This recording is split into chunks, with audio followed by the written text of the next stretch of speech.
Hanım sevgili yarım görüşelim, geleyim görüşelim.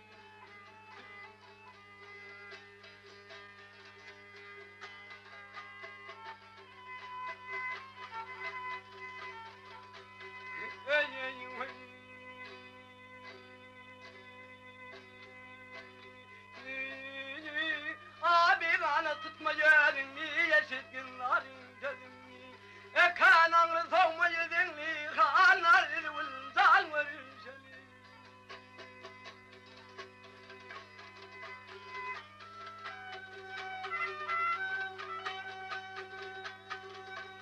Ey men asrım veli asli, dinan dağlı bağrım asla.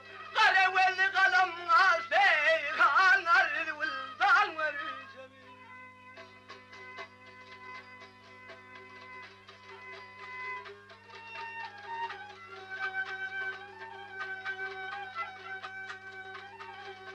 Ey yarlı ulzı karıçaya, yalkımı düşer köçege yav.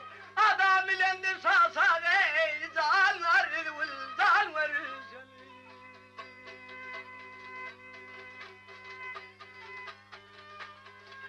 Ey teydi diğer geldik size, kurban olun arabada.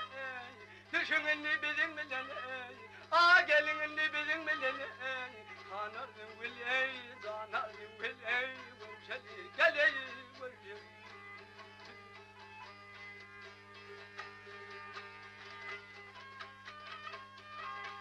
Görüşeli hanıma sevgili yarıma gelsene, zanıma görüşeli geleyim.